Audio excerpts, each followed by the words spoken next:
Tom Colgan got his first taste of editing while working on his college yearbook and eventually the school's literary and humor publications. Those experiences, in Tom's own words, sounded like a fun way to make a living. His industry journey began immediately after college as an assistant to the publisher at Berkley, which confirmed for him he wanted to be an editor. So began a career in which Tom has collaborated with and helped perfect the work of authors such as Clive Cussler, Ed McBain, and Tom Clancy, to the current generation of bestsellers like Mark Greaney, Marc Cameron, and David Ricciardi, along with budding stars like Don Bentley and Joshua Hood. The most recent addition to the Tom Colgan stable of authors, the prolific Ted Bell and his brilliant Alexander Hawke series. For more than 3 decades, Tom has shepherded projects from concept to the bestseller list and beyond. His guiding principle that it is always about the author and their vision for a book has engendered a level of trust that goes well beyond the typical editor-author relationship and led to an extraordinary track record of success. Wherever you see Tom Colgan's name, you can be certain you are in for one hell of a ride. I'm Tom Colgan. I'm under pandemic quarantine, so my hair looks like the crazy person who should be screaming about the government talking to you through your molars. But what I'm really here to tell you is you should be watching the crew reviews. That's really worth your time. All right, gentlemen, let's welcome tonight's guest, executive editor of Penguin Putnam, Mr. Tom Colgan. Let's raise it. Hey. Well, Welcome. good to you guys. Good to have you here. I got scotch on my touchpad. That's okay. I'll just lick it off. That's okay. It's alcohol. It'll clean whatever germs are in there. It's sure Macs are made to like deal with. That's right. That's right. So Tom, let's start with the brass tacks. Most people have kind of a nebulous understanding of what an editor's job entails. Okay. And it's usually always skewed by pop culture representations. So start off with the basics. So give us a thumbnail sketch of what a day in the life of an editor looks like. All right. So my job is to find the manuscripts that we want to publish. And then once I buy them from the agent or the author, to mold them in a way that, work with the author to make them the best possible book they can be. And then I'm the one person in the publishing house that's with the book from the very first day till the very last day. Other people will come in and out, the publicist will come in at the appropriate time, the marketer, all those people, and they do a great job. But I'm the only person who's there from beginning to end. And when I say end, I don't even mean like once the book is published. I mean, 10 years down the road, 20 years down the road, well, hopefully if I'm still working there, when it's a backlist title, I'm still the editor of record. I'm still the guy who people come to when they have questions, when they want to put a new cover on a backlist book. I'm the one who goes back to the author and says, here's what we're thinking of doing. So that is my job. I am not a copy editor. So the first thing people always say to me is, oh, you must be a good speller. And that is not necessarily. They don't say that about me. No, there are other people who are paid to do that. So that is not my job. My job is, now they call it a developmental editor. I've never heard that. I had never heard that in my earlier career. But, my job is to work with the author to get the book to where we both want it to be. It's kind of like making great authors exceptional authors. Yes, well, they make themselves exceptional. I'm just like the outside force that says to them, like, you think you're saying this, but you're actually saying that. Right. Building on that, and based on your experience, what skills are essential for any successful editor like yourself? Ooh, that is a good question. Well, you guys are full of good questions. We're full of something. Yeah. I think flexibility, is the number one thing, because all authors are different. They all work in different ways. And you can't be like, look, this is the only way to do this. There's no 2 ways to do it. There's a million different ways. There's a million different roads that lead to the end point, right? So you got to be able to go down whichever road that makes that, works for that author. You have to really love what you're doing. This is a real commitment. It's a real time commitment. It's not just one of the first rules of editing is that you don't edit in the office. So when I'm in the office, I'm doing all the, ins and outs, all the paperwork, all that stuff. I don't edit in the office. I don't do that until I come home at night. Wow. So that's really all uncredited. Oh yeah. No, so that 40-hour work week is like out the window. No, you never read in the office. Unless sometimes there's like some super special occasion. This manuscript came in and it's super hot. It's closing today. I'm going to close my door and read it for, 2 hours during lunch or something. But we never sit around and read and edit in the office. Tom, is that just something like you do, or is that pretty much? That's something pretty much everybody. I mean, I can't swear that everybody. Right. So the other thing you got to understand about me is that I've always worked in commercial fiction. So the books that you love are the books that I love, or the books that I work on, right? Right.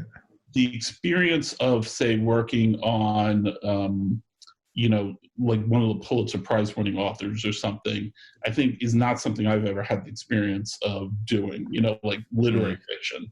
So I can't swear that that's how they all operate. But, in our area, that is absolutely how we roll. Yeah.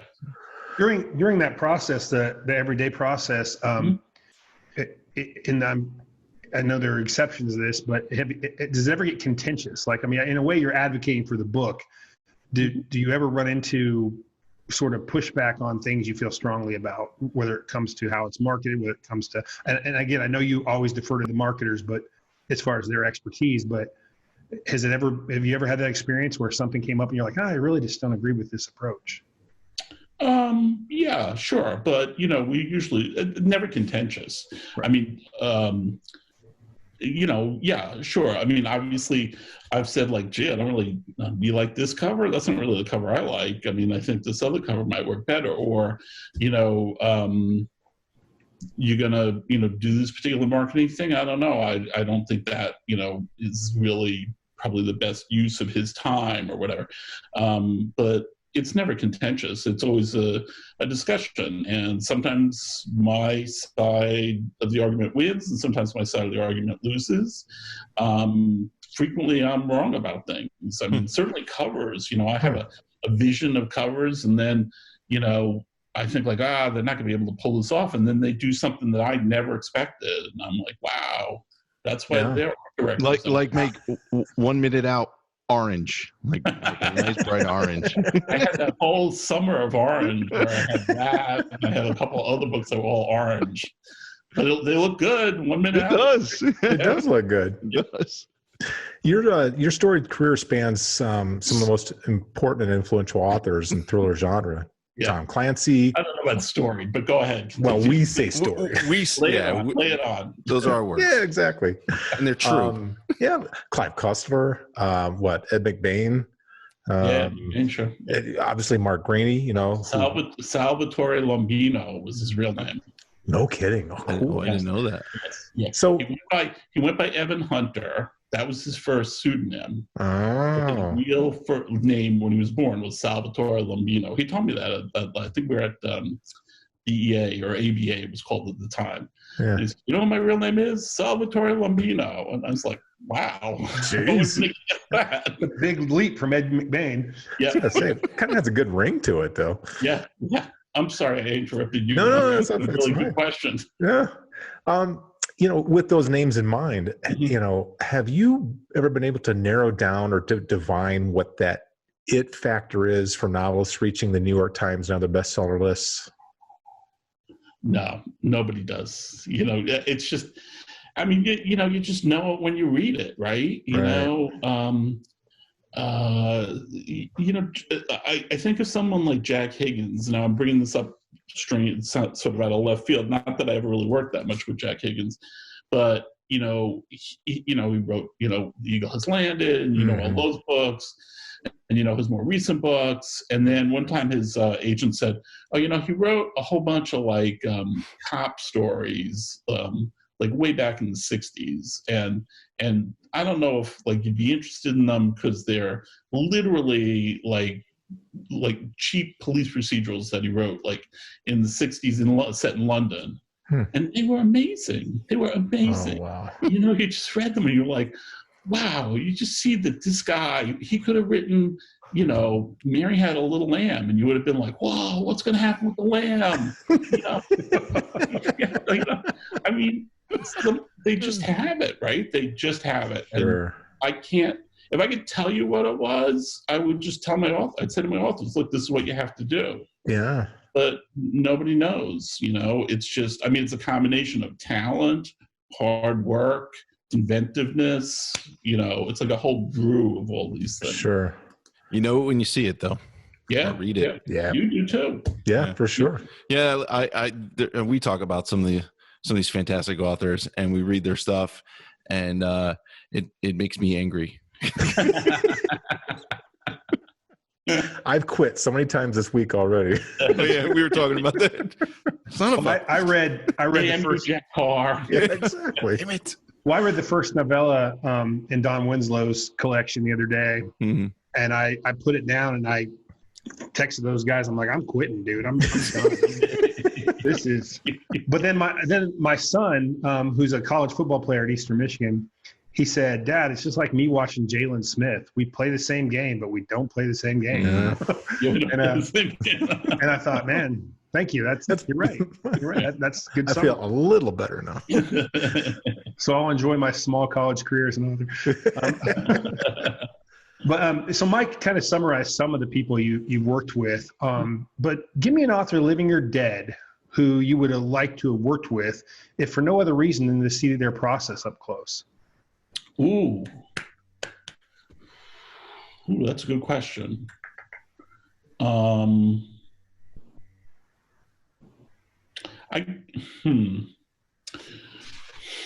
Stump Tom Colgan. I'm not stumped. I have several choices.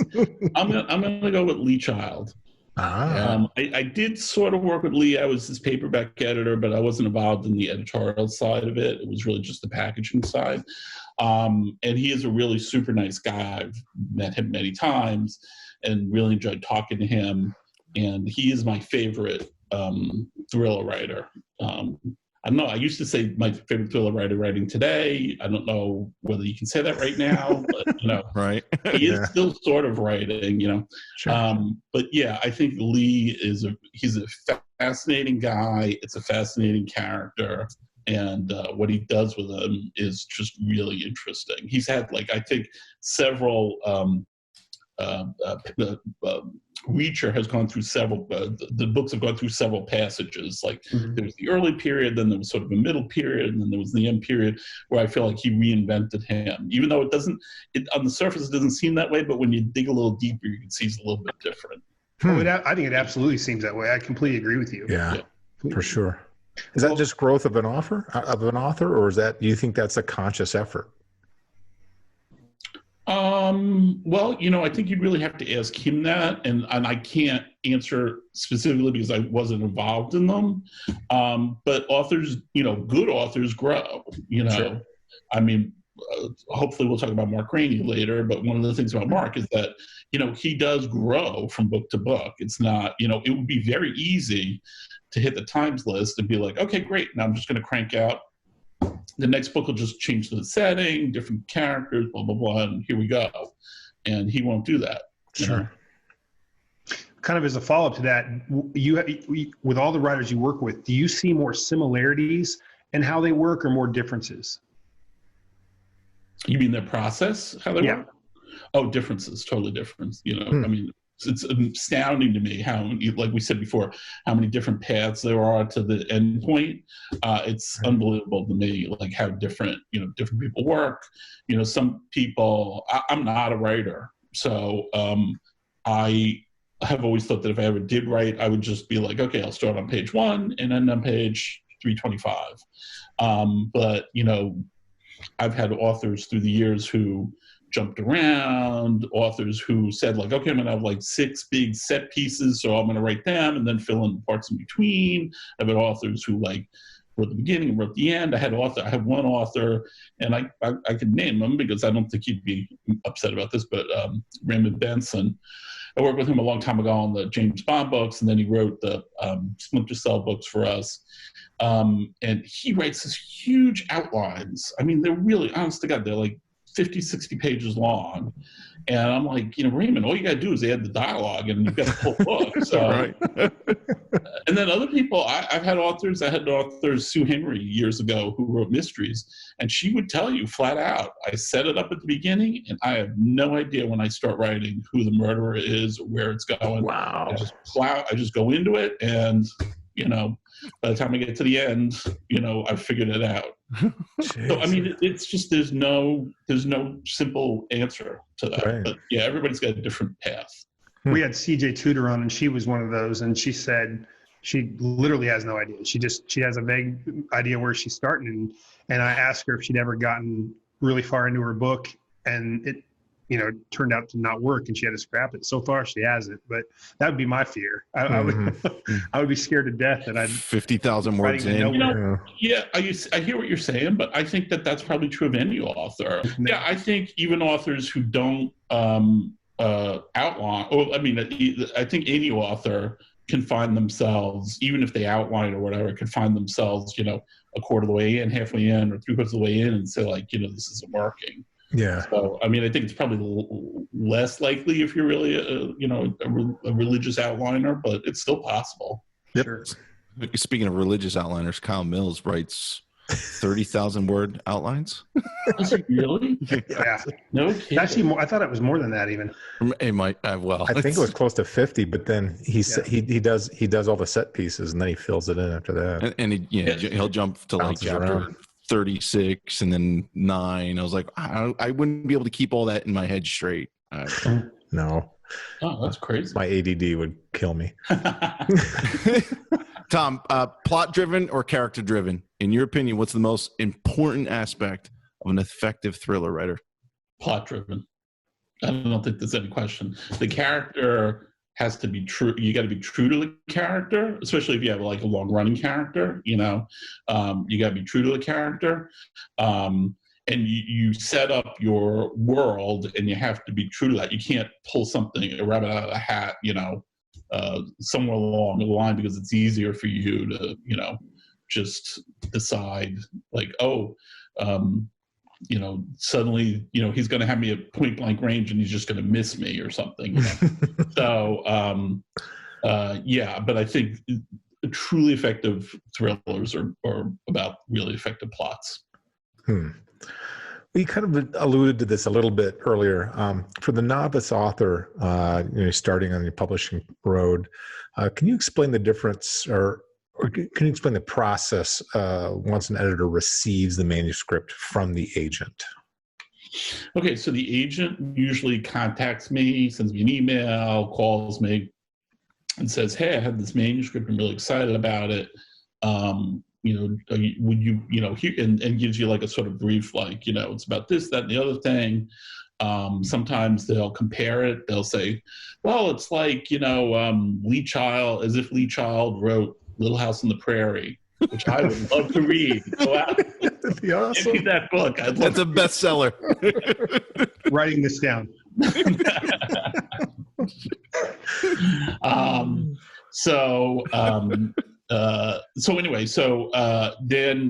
I said, like, great, love to read it.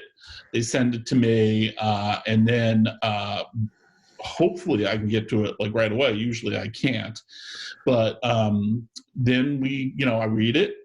If I like it, I'll go to editorial meeting on Tuesday and say, "Hey, I read this book this weekend. I really liked it. Here's what I think about it, blah, blah, blah."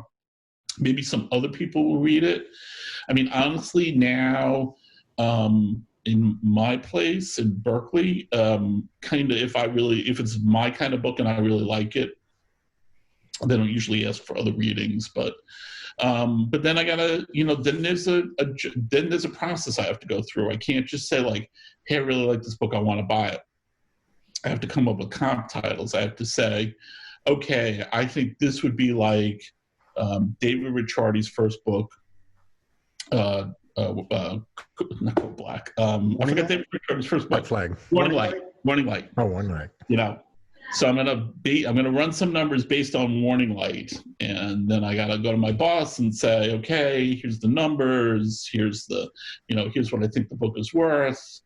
Then I gotta go back to the agent and say, like, I want to talk to the author because I want to make sure the author and I are on the same wavelength. Maybe there's some part of the book that I feel like, it would be a little bit better if, I don't know, this whole second part that takes place in, I don't know, New Guinea took place in, I don't know what, Nigeria. London, yeah. I mean, I usually wouldn't get that specific. That's kind of jerky, but, I'm just saying that there might be part of it that I'm like, I want to talk to the author about.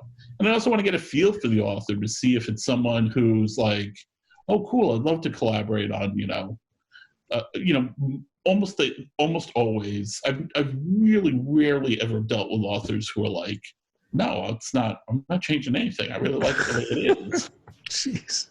But it's good to know that, listen, it's your book. It's not my book. It's your book. Even after I buy it, it's still your name on it, right? Yeah. So, it's good to know from the get-go that, this is the way we're going to be. It doesn't even mean I'm not going to buy it. It just means I want to know, where we stand with it.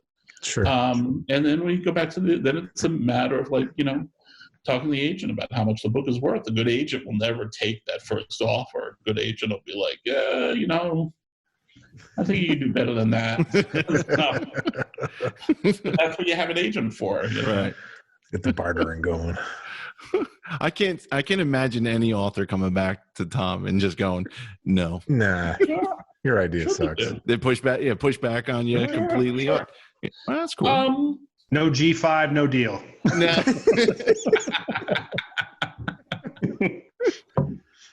I mean, new authors, usually someone like that who's like brand new probably won't, but, authors I've dealt with for a while, I've had a couple of books with will, absolutely be.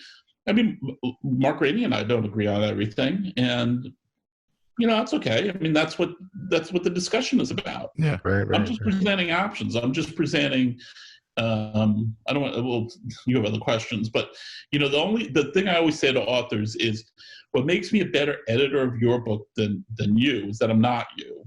Because, right. You write something and you think like, okay, this is clear as glass. And I'm the first person to come in and say like, no, I don't understand what you're talking about here. Are you saying this guy's mad at that guy? Or are you saying that he's upset? I don't understand what's happening here. Right. And 90% of the time, the author will be like, oh yeah, okay, I see what you're saying. Yeah. And then sometimes I'm like, no, I really like it that way. Okay. It's your book. Your book, right? Well, and then the other aspect of that is it's in your head so much as a writer that you go through this, you edit something out or something, and then you don't realize that the reasoning behind something is no longer on the page. Exactly. And the editor's like, why the hell did he do that? Well, it's because of right. Up there. Get out last time around. Yeah. That happened. Yeah. Can't see the forest anymore. Yeah, that's happened to me a few times, and I just like, what? Oh yeah, feel really dumb. Listen, I all the time, just like write a tweet or write an email or something, and I'll get a response back that's totally unexpected. I'm like, what are you talking about? What and then when I see what they're saying, I'm like, oh yeah, I guess you could read it that way. I didn't see it, but so that's all it is. Sure. Just editing is common sense. That's all it is. I think it's more than that, but okay. Well, we're screwed in this show. So every reader has particular taste. We all have our particular taste, and editors are no different. What element, and this is probably an unanswerable question, but what elements are on your internal checklist when you're deciding whether or not you're going to work on a manuscript? Interesting. That is another good question. Okay, so the first rule of editing, I learned this, well, there's 3 rules of editing. The first rule of editing, on my first day, my boss said to me, we don't read in the office, as I told you before. The second rule of editing is it's not my book, it's your book. So even though we've had these discussions, ultimately you're the boss, unless it's something so egregious that we can't publish it, but that's in 35 years, that's never happened. And then the third rule, I forgot what the question was. Internal checklist. It's kind of an internal checklist. Yes. Take your medicine. Yeah. Take my medicine. That'll make everything better. I remember. The third rule, I do remember this. This is also the first day, is I'm not here to buy books that I like. I'm here to buy books that will sell. Now, fortunately, in my career, those two things have matched up, right? So I've been very lucky to be able to buy books that I really like. But I've known people who got into a part of the business that, was not really their personal favorite, but they were really good at, doing science fiction, or they were really good at doing mysteries, or really good at doing romance. So they just rolled with it. So I do like these books, but when it comes to, thinking of it, so I'm biased because I like them to begin with, but what I don't like is stereotypes. Like, I don't like stuff I've seen before. And I actually watched earlier today, I'd seen it before, but your interview with Don Bentley. And Don said, somebody smart said that what readers want is the same but different. And I think I'm the person who said that to him. I'm not taking credit because somebody smart said it. But that is a line that I've used before, because they don't want usually they don't want something completely out of left field. They want something that they're familiar with, but told in a different way. Right. And, that's why I shy away from things that are like, a serial killer's loose and Detective, Mac Morgan breaks the rules all the time and he's the guy who can, I'm like, okay, well, we've seen that 500,000 times before. I don't want to see that again. Right. So my internal checklist is always looking for something familiar, but told in a very different way. That was a long way to get to that one. That was the answer to the question. We got there. Yes. This one might be a little bit quicker. So when you leave the office and you got your bag filled with manuscripts, well, probably not anymore because it's on your computer, right? but when you get home and you start reading those submissions from the agents, how many pages in before you go no or you go yes? That's a good question. It depends. Usually, my internal rule is like I want to give them 50 pages to see where it's going. When they're from an agent, they're usually good enough that you're not, we don't get as much what we call slush as we used to. Slush was stuff that came in, as they said, over the transom. I'm so old, they called it over the transom. Yeah. And that stuff, I mean, seriously, you could read like 5 pages and just be like, no, because, it would start off with, 2 characters, and one turns to the other and says, well, as you know, we're here because, this whole event, all these events happen. And you're like, no, wait a minute, stop. Yeah, that's there. the whole book. But probably about 50 pages, I think, to give it a fair shake. But usually, there's a zest to really good books that you can just, too. Yeah. You can see it. Feel for when you get started that you're like, wow, this is really going somewhere. Yeah. A quick follow-up on that. Keeping your 50-page rule in mind, have you ever gotten like 30 pages in and it, just like you're ready to quit, and then page 31 through 50, you're like, now he's hitting it. And sure. Yeah, but it's not. But first of all, it's not a rule. I'm not right. Right. I'm done, man. We're gonna hold you to it, Tom. I don't care what happens. I'm only going through the book of Genesis. By the time they get to Exodus, I don't care.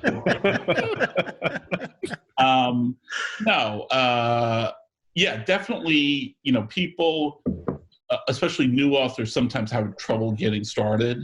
And then it gets really. But, there's something about a good author. You can tell from the dialogue, you can tell, there's just something there. And, you just have to really, you could almost read like just a couple of pages and be like, okay, this one's worth going on with. This one probably is not. So, I think it's actually pretty more self-evident than you think. Got it.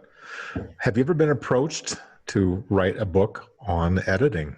No. I've never been approached. I wouldn't even. Let's do it right now. No, I would never. It would never in a million years occur to me that. And first of all, why would anyone want to read a book on editing? And second of all, I couldn't even imagine. No. All right. boring. I've heard you say in interviews and read that you said that most people get into publishing because they love to read, and you get in this business because you love to read, and then ironically you have zero time to read anything except for the things that you have to read. So you miss a lot of books. Yep. Wow. Is there a particular title or series that's kind of on your to be read pile, whether that's in 5 years, 10 years, or next month? That's a good question. It's not that I haven't read like any, say, David Baldacci. I have, but I haven't read as much of him as I'd like. I'd like to read a lot more of his books. I'd like to read more. Actually, you know what? You want to know a series that I've never read that I keep hearing about is that the Flashman series by George MacDonald Fraser. Is that? I haven't read it. I haven't read it. No. Maybe it's sort of like Bernard Cornwell writes the Sharp series. Yeah. It's sort of like that, but it's supposedly not supposedly. It's very witty and funny, and I've never read any of them, but I've heard great things about him. He wrote, why he's in my mind, he wrote the screenplay for the Three Musketeers, the 70s seriously? one, the Richard Lester one that was so funny. Yeah. Yeah. That was a really good one. Yeah. So the Flashman books are supposed to be sort of, he was hired to do that because he wrote the Flashman books, which are very much of that sort of ilk.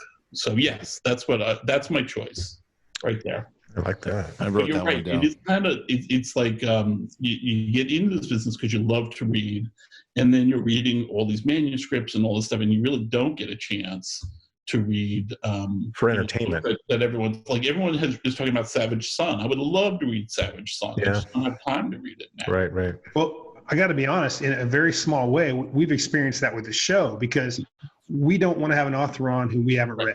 Yeah. So we had all of a sudden, I had all this assigned reading in addition to the stuff we want to read, in addition to the fact that we really shouldn't be reading that much. We should be writing. And so I have a bunch of, and then we get free books sent to us all of a sudden, which is a nice thing. But my stack's really big now. And I never thought in a million years that would be a problem in my life. And what makes it even worse is that I sit in that editorial meeting every Tuesday, and all these other people bring in books. And even though they're not, most of the none of the other editors in my house do the thrillers that we like, but they bring up all these other books that I'm like, man, that sounds really interesting. Yeah. I'd really like to read that. And, I just don't have the time. Yeah. And I'm not I don't listen to Audible books I would. I don't have anything against it. It's just not my thing. Still haven't gotten into it. I can't focus. Yeah. Same. I'll be doing other things. I'm multitasking and then I'm not hearing the book and then I have no idea what's going on. But Tom, were there any manuscripts or authors who came across your desk who fall into the one that got away category that you wish you could just get back? Oh, sure. I think I put them out of my mind, though. PTSD. Who have I read that other people? I always go back to this is a crazy one to go back to, but I know one. I know a really good one. This was one of the very first books I ever read I was an assistant. And so back in the days when I was an assistant, like in the mid 80s, it was much more common for a paperback house to reprint hardcovers from another house. So, now everybody does the hard soft together, but in those days, you might work at Berkley and Putnam was part of, your hardcover house, but you would buy a book from Simon & Schuster and do a reprint of it. That doesn't really happen anymore. But one of the very first books I read was Tourist Season by Carl Hyacin. And it was the very first editorial meeting I ever went to. And I said, and I was like a kid, I had been there just a couple of months. And I said, holy smokes, this is one of the best books I've ever read. It's great. It's exciting. It's funny. It's all this stuff. And they all kind of looked at me like, wait, where did you come from? Like, how long have you been here? And they're like, nah, don't bother. And it turned out to be obviously a huge success, but I always regretted that because I just thought that book was phenomenal. And he is a phenomenal writer. Well, you weren't in a position to fight for that, probably. Just I was a kid. I was like the lowest on the totem pole. They were nice. Good instinct, though, right? Good instinct. You had a good instinct for it. That's good. Yeah. How many times have you shot that kid down since? No, you know what you're talking about. Yeah, that's right. Now I'm the guy saying like, shut up. Shut up, kid. Do you have any predictions if the publishing industry is going to experience any permanent or fundamental shifts in the way it conducts business, as it relates to the effects of the pandemic? Ooh, that's a good question. I don't know the answer to that. I mean, one of the things that we're so concerned about is the health of the whole book ecosphere, right? Right. Very concerned about, especially the independent bookstores. Mm-hmm. Penguin Random House. I will boast about this because it was great that we did it, but they extended the payment, to the independent stores. Right. I think 90 days. It used to be like 60 to 90 days that they had 30 to 60. I don't know. Yeah. And then we gave them an additional 90 days to pay. Oh wow. Oh. That's huge. Yeah, it was, corporately, but, they, we feel that it's very important that we try to keep these places afloat, right? Sure. So I don't know the answer. I know I've been flooded with, manuscripts about pandemics and, thrillers about pandemics, and, everyone who wrote one about a flu or a virus or something has gotten it out of their drawer and now is like sending it back out again. And I don't, my gut response is, who the hell wants to read that? But maybe I'm wrong. It seems too, real now. But again, if you bought it now, you wouldn't publish it for a year. So maybe people would be really into that. I don't know the answer. Hopefully the industry won't change that much because I really like it the way it is. Yeah. But who can say? Do you think there'll be more consolidation? Well, I mean, Simon & Schuster is supposedly on the block, right? I mean, that's what they said. Right. So I guess they'll be consolidated somewhere. I don't know. I'm not, I don't, there's the people above me in the stratosphere of Penguin Random House who worry about that stuff. I'm just worried about like reading a manuscript tonight and my copy in by tomorrow, Tom, and answer your comment about why people would want to read that, I think at least in the thriller genre, I forget horror, that's a whole different animal, but thriller genre, we usually solve it. We usually get out of it. I think maybe people will be like, hey, see, there's light in the tunnel. Maybe I'll fix it this time, Yeah. Revisiting your criteria for new authors or people you want to work with, how important is it that a submission be the first in a series rather than a standalone? That's a good question. I think it doesn't have to necessarily be set up as a series. We would probably prefer that you think that you'd be open to it being a series. And so people have sent me stuff that they just wrote a book. And then I've gone back to them and said, well, honestly, it's more commercial in this category to write a series. So could you see yourself writing a second or third book? And then we talk about what that might be. And then maybe they go away for a couple of days and then come back and say like, okay, I thought about it and I have this idea for a second book. When it comes to thrillers, the commercial viability is really in series, series characters. Yeah. When you get that Mark Greaney manuscript and it's 100,000 or plus words. That's the opening. I wanted to... That's the opening. That's chapter 1. Prologue. Yeah. I mean, just grab red metal. So, how many hours does Tom spend in the editing process of it's easy down? Come on, reading Mark Greaney is the easiest thing in the world. It really is, Yeah. I mean, Mark is a super serious writer, and he is always open to discussion, and he's always open to he'll send it and be like, look, I know it's too long and I already have a plan for like cutting it down, but like I need I love that. Yeah. So I mean, Sean, I know you're a big Mark Greaney fan, Oh yeah. You can imagine it's not hard to read a Mark Greaney book. No, not at all. And, that's all I do is I just don't, I'm not, I really am about plot. That's just me. That's the way I'm built.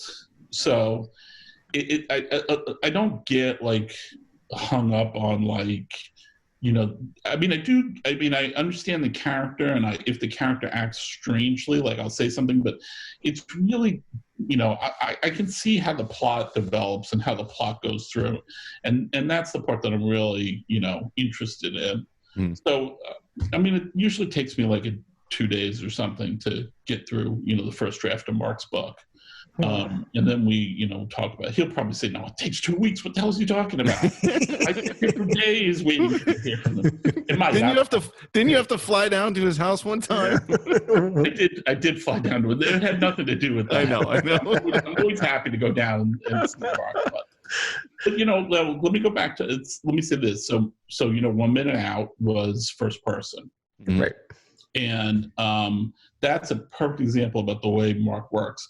Like, he had wanted to write a first-person book. I know he was on the show talking about it. Yeah. He wanted to write a first-person book for a long time. I was like, I don't know. It's very different than writing, what you write. Yeah. He's like, no, I want to try it. And he sent in the first, 2 chapters, 3 chapters or something. And I said, wow, this is not the voice that, I pictured for Court. And, he was totally within his rights to have said, well, who cares what you pictured? This is my character, He said, no, I'll go back and do it. He did it again.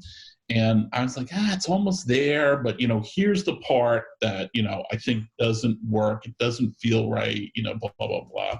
And, he just totally was like, okay, I see what you're saying. And he went back and rewrote it a third time, and that time it was great. And now, everybody loves it. Now, I'm not telling you this to say like I'm a genius and I figured this out. I'm just telling you that, he is a New York Times bestselling author. This is his 10th book, and he was 100% within his rights to, at any point in that conversation, say like, no, I'm calling time out. I want it this way. And he did. And, it worked out great. You want to put the best product you can out there. Well, when there's that trust, and he knows you have his best interest at heart too. And, sure, of course. You're not just like trying to. I don't. I feel like we had that on the first book too. I don't think that's. You could say that after 10 years for sure. But I think on the first book he was. Or look at Don Bentley. This was my first book with him was Without Sanction last year, and. There were things in it that I was like, I don't know, I think, blah, blah, blah. And he, he trusted me to, get what he was getting at. Yeah. Well, authors get hate mail. Or you get these weird reviews on Amazon that have nothing to do with your writing. The delivery's late or something. The book came 2 days late. Yeah, so your book gets a 1 star. Yeah. Do editors get hate mail? Not so much, because nobody knows who we are, first of all. And that, this is probably the Scotch talking. I'm going to get myself in trouble for this. This is the best part of the interview. Look at the book. If you look at the back flap of the book, you'll see, cover by Joe Blow. Sometimes you'll see like text design by, Sam Smith or something. And you're like, well, we could put the art director on it. You could put why does my name not go on it? But that's okay. I can live with that. No, we don't usually get hate mail.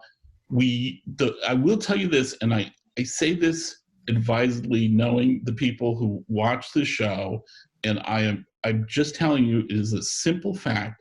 The one thing that will get you more hate mail than anything is a mistake with a gun.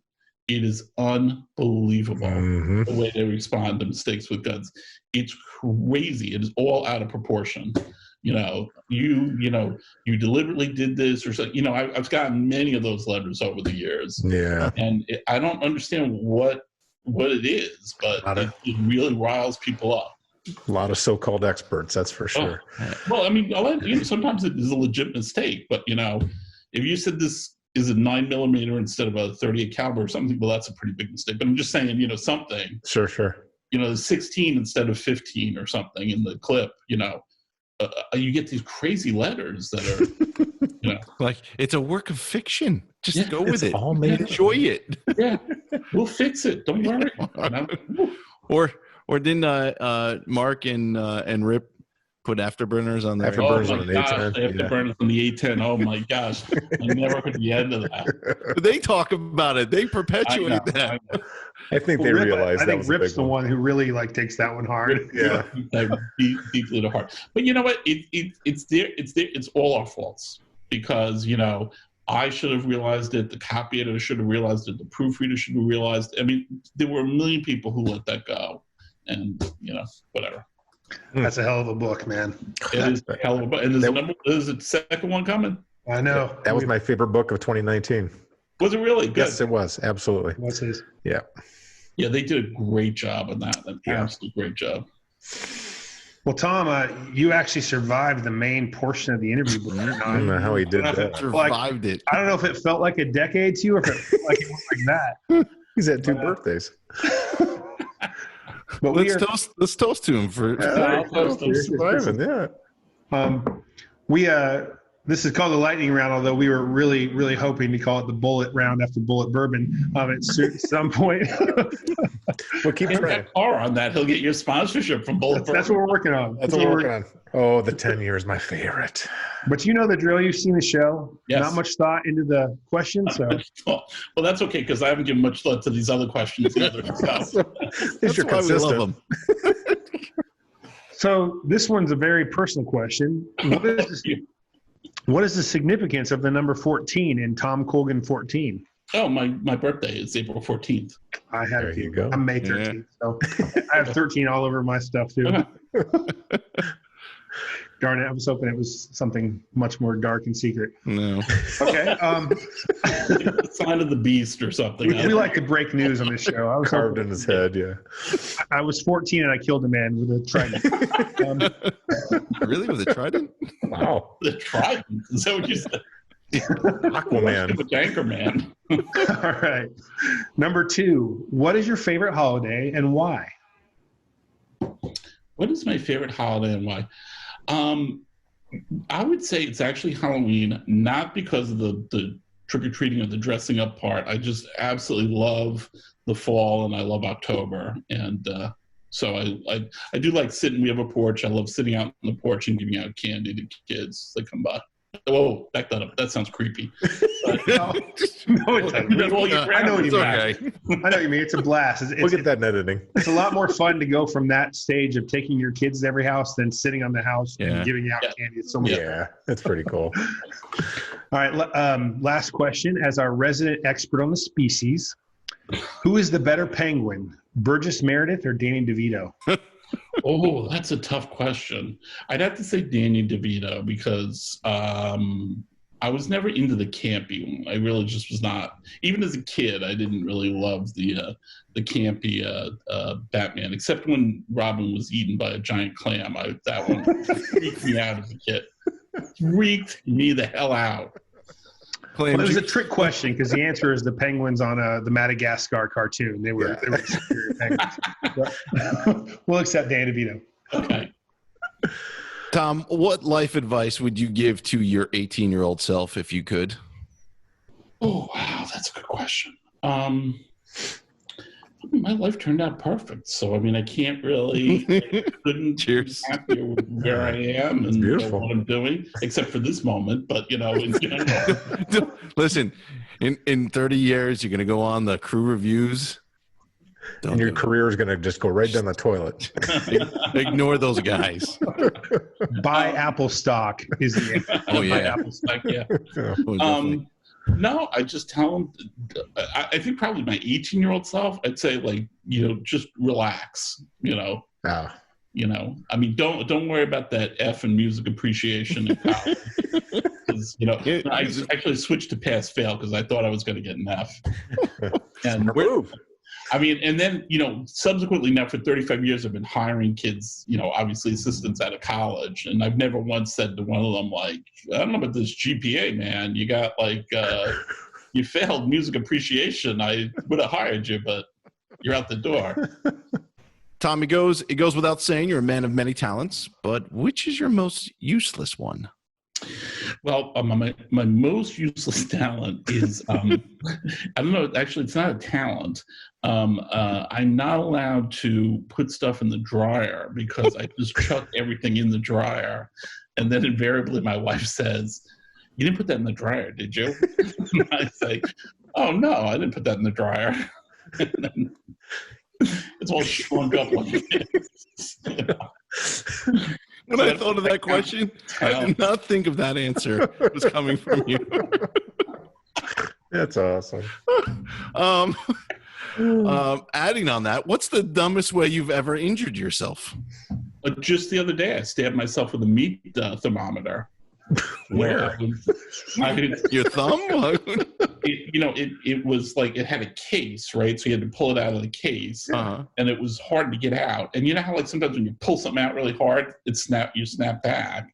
And I jammed it like into my finger, and then I like tweeted, as I do with all stupid things. I tweeted like I had just stabbed myself with a meat thermometer, and then some guy who follows me, who is a former colonel, a retired colonel, said like, "Oh, you sound like if that's how you're taking your temperature, it sounds like you're a Ranger material." And I was like, "No, I don't. I really don't. I think I can assure you, I am not Ranger material." Because I still have a Band-Aid on that I haven't been willing to rip off for a week and a half. Don't let it get infected. Then you got to go to Jamaica Hospital. Yeah. No thanks. Only for bullet wounds when I get a bullet wounds. Yeah, that's right. They can do trauma. That's what we used to say. All right, I'm up. Michael? If the coffee stains on your two good pair of work slacks were analyzed by psychiatrists, what would be the consensus on your mental state upon your discovery of the errant spills? I think the consensus would be that I don't pay enough attention, which is absolutely 100% true. Okay. And the thing that strikes me is that now that I'm at home and I'm making my own coffee, I'm actually not spilling the coffee. I'm spilling getting the coffee grounds into the coffee machine. I'm frequently like dropping that stuff all over. Oh God. All right, so maybe a trimmer thrown in there. All right. What movie is the most accurate portrayal of the life of a writer? Ooh.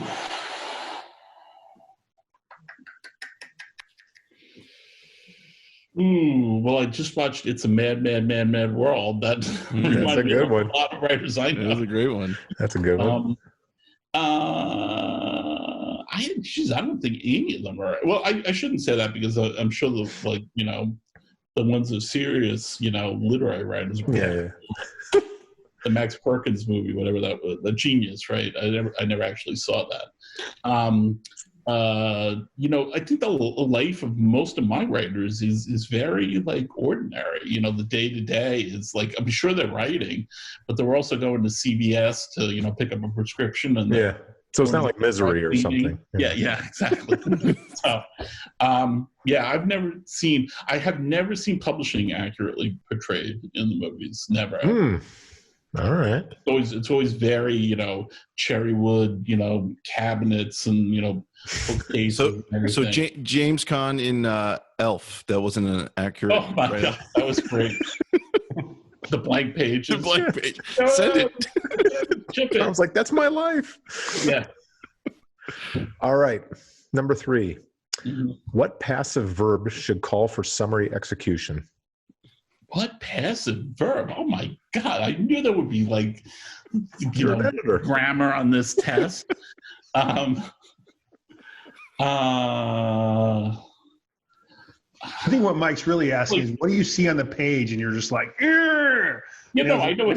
He knows what I'm talking about. You're trying to save me by telling me what a passive verb is. No. I just think that's really what he's getting at. I want to know what I have to cut out. We always go back to like the was, am, just the blah, should have, the snow was falling, that sort of thing. The main thing, actually, the thing I sort of alluded to earlier, the thing that really gets us is what we call the info dump, like the you spend all this time creating this setup, and you just have to feel like I got to get it out in the first 2 pages. So you just explain everything that's happening in the first page, and that's a disaster. Or you did all that research and you want to make sure that every damn bit of it makes the page. Yeah. Yes. Good. Wikipedia got it all right. A lot of historical novelists, you spend a lot of time saying to them, like, okay, that's interesting, but, we don't really need to get into that part. That's it. I'm done with my questions. Thomas, you have survived the entire show. We're duly impressed. We appreciate your time. We know you're busy.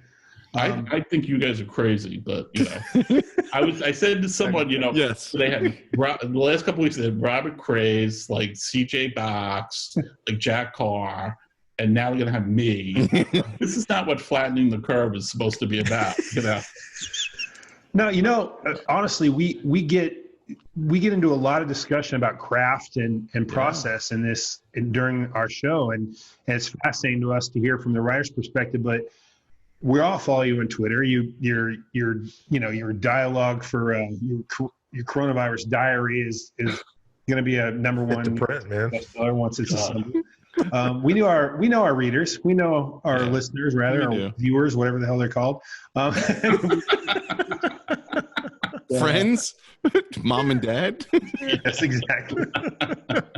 But seriously, yeah. Let's toast Mr. Colgan for surviving the show, gentlemen. Thank you for having me. I really appreciate it. Wonderful to have you on, Tom. I will see you soon, I hope. Yeah.